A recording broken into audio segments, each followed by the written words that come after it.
ازيكم احبابي؟ عاملين ايه؟ يا رب دايما تكونوا بخير وصحة وسعادة يا رب. ويوم جديد وحياة جديدة ان شاء الله. بدأتها بالزرع بتاعي. أنا بحب اسقيه الصبح، زرعة صباح الخير، نبتة جميلة جدا، بس للأسف هي صيفية، بتطلع الورد بتاعها في الصيف. بعد المدرسة أنا عملت لي فطار خفيف ليا. بكون راجعة مفرهدة، بكون راجعة تعبانة، فحبيت أعمل فطار خفيف. والغدا النهاردة بتاعنا كان سمك مقلي مع رز صيادية أو رز البني. بصوا، من غير أي إضافات، الرز طالع لون وما شاء الله. لا تقوليلي كاري ولا كركم ولا مش عارفة ايه، لون ما شاء الله، مفيش أجمل منه. بس بنحمر البصل كويس من غير ما يتحرق مننا. وكان في شوية غسيل عندي، بعد كده انا غسلتهم على ايدي. نشرتهم في المنور، محبتش انشر بره، قلت في المنور كده على السريع ونشرتهم.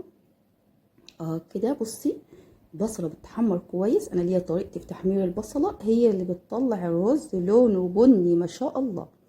يعني تاخدي احلى رز صيادية او تاخدي احلى رز سمك بني من البصلة.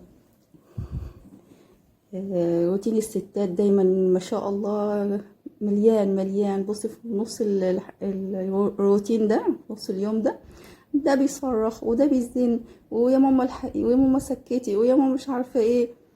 الحمد لله. يا ريت يا ريت يا جميله تعملي لي لايك من ايدك الحلوه، ولو سمحتي تشتركي في القناه.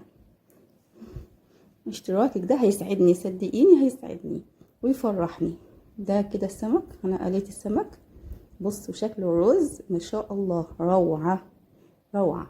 بتقولي لي كركم ولا كاري ولا مش عارفه ايه، الرز بتاع اهالينا زمان، بتاع ايه، امهاتنا وستاتنا زمان.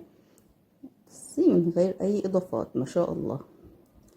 بس ده كان غدانا رز. وللاسف للاسف يعني عيالي ما بيحبوش ياكلوا الطحينه مع السمك، فانا عملت سلطه ورز والسمك. وده كان غدانا. الحمد لله الحمد لله.